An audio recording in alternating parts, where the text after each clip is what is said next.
Sir क्या होता है, जैसे आजकल जैसे डिसीजन मेकिंग हो गया या फिर अवेयरनेस हो गया, पहले के कंपैरिजन में ज्यादा है, बच्चों को भी और पेरेंट्स भी।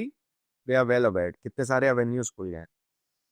काफी लोगों का ये डिसाइडेड होता है, इनफैक्ट एट्थ हो गया, नाइन्थ हो गया, टेंथ से उसी रेंज में लोग डिसाइड कर रहे हैं। जब क्लासेस में होते हैं, लोग डिसाइड कर लेते हैं या कि हमें या तो इंजीनियर बनना है या मेडिकल फील्ड में जाना है या इनफैक्ट यूपीएससी की तैयारी करनी है। उसके हिसाब से it's too early to decide, but ठीक है, अल्टीमेटली टेंथ के बाद तो उनको डिसाइड करना ही करना है। क्या माइंडसेट होना चाहिए बच्चों का और पेरेंट्स का? देखिए, बच्चा जो भी करना चाहता है, उस हिसाब से उसको एनवायरनमेंट प्रोवाइड करना पड़ेगा। माइंडसेट डेवलप होता है या माइंडसेट आप जिसको बोलते हो, वो एक एनवायरनमेंट है उसको, और उसको किस तरह से आप ट्रीटमेंट दे रहे हो। 8, 9, 10 में ही बच्चे को हमें प्रिपेयर करना है 11, 12 की चैलेंजेस के लिए। आप हमेशा देखते हो कि आप जीपीएससी, यूपीएससी के एग्जाम के बारे में बात कर रहे हो या मेडिकल में जाना है या अच्छा इंजीनियर बनना है, तो वो बच्चा 8 स्टैंडर्ड से बोलना शुरू हो चुका है। तो पेरेंट्स को हम कहेंगे कि उसको ऐसा एनवायरनमेंट दिया जाए। भाई डॉक्टर बनना है तो क्या आपने बच्चे को कहीं हॉस्पिटल में साथ में लेके जाते हो? क्या बच्चे को आप इंजीनियरिंग में पढ़ाना चाहते हो, तो उसको आप कंप्यूटर का इस्तेमाल कर रहा है या किसी और चीज़ का, तो ये इसके बारे में आपने कहीं ध्यान दिया है?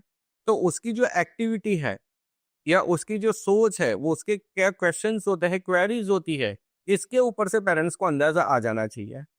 यदि बच्चा कह रहा है कि नहीं मुझे इंजीनियर ही बनना है, तो उसको उसी डायरेक्शन में, उसी एनवायरनमेंट में उसको डालना पड़ेगा। देखिए, इंटरेस्ट और एनवायरनमेंट ये 2 मेन चीज़ें होती है, जो 8, 9, 10 स्टैंडर्ड के बच्चों को आप प्रोवाइड कीजिए, और फिर देखिए वो एक्सीलेंट रिजल्ट लाएगा ही लाएगा। करेक्ट। और इसमें भी ना एक चीज होती है, जैसे पेरेंट्स अक्सर कहते हैं ना कि बेटा इतना पढ़ लो, बोर्ड में नंबर ले आओ, जिंदगी बन जाएगी। तो कुछ लोग लगते हैं यार बोर्ड में नंबर आ गया, चलो एंड पॉइंट है, अब तुम्हारा काम हो गया। लेकिन जो ओवरऑल पिक्चर है कि ये लंबी रेस है, इसमें काफी आगे जाना है आपको, चाहे वो मेडिकल हो, चाहे इंजीनियरिंग हो, चाहे यूपीएससी हो। कुछ कहते हैं अच्छा 12वीं में नंबर ले आओ, जिंदगी बन जाएगी। तो कुछ लोग उसको एंड पॉइंट भी समझने लगते हैं कि भाई अब तो हमारा काम हो गया, बस अब तो रिलैक्स होकर बैठ जाते हैं। ऐसा भी होता है। नहीं, देखिए ये चीज़ तब होगी जब मेरा इंटरेस्ट कुछ और है, मैं कुछ और करना चाह रहा हूँ और मैं करवा रहा है मेरे से मेरे पेरेंट्स कुछ अदर चीज़। फॉर एग्जाम्पल ऐसे भी हमारे पास स्टूडेंट आ चुके हैं कि बच्चा 11th स्टैंडर्ड में आके बोल रहा है कि सर मेरे को पायलट बनना है, लेकिन पेरेंट्स उसको बोल रहे नहीं तेरे को बायोलॉजी ही पढ़ना है, बी ग्रुप लेना है, डॉक्टर ही बनना है। तो यहाँ पे ये गैप हो गया। उस Correct. केस में यदि बच्चे को आप बी ग्रुप ही करवा रहे हो, तो वो तो ऐसे ही बोलने वाला है कि यार चलो ये हो गया, 12th हो गया, बोर्ड में मार्क्स आ गए, मेरा काम खत्म हो गया, एडमिशन ले ले, मेरा काम खत्म हो गया।